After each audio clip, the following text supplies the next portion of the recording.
دو کس قربانی کنه مقصد یا بقیه میخره 6,000 که خره مقصد همین یک تاش 4,000 تا یک از 2,000 تا چی میشه میشه توغری میگیره همین قربانینده.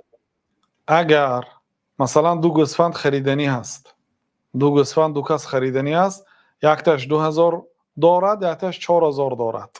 مثلا آدمی پولدار گفت که بیا خیر، گفت نه من 4 میتیم تو 2 میتی، هر دو ما یک خیل گوسفند میگیریم مثلا، یا اینکه دو گوسفند میخریم توی هم کوش من هم کوش، گوید هیچ گپی ندارد، یعنی برازگی باشد هیچ گپی ندارد، یگان راهی فریبش نباشد. مقصد گوسفند خرید افسودی هم به بازار گوید و همسایه 4,000 تیاد، بعد 2,000 خودتان گفتی توغری کرده به 6,000 یعنی خریده آمدید دو دوتا، لیکن گفتید که 3,000 خریدم. در اینجا شما وظیفه وکالتی رو اجرا نکردید.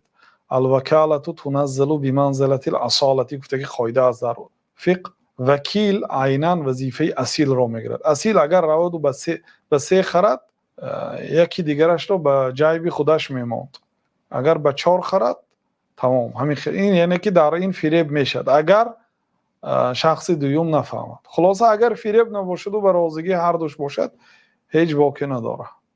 هزار رحمت کنون دوملا.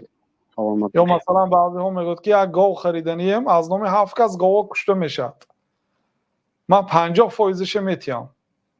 بعضی ها میگوید 50% من میتیم، یعنی 2-3 نفر پیدا شویتونو یک کیسگی تیتون، یعنی که برازگیش از خودش یعنی میگذرد، اجازت هست.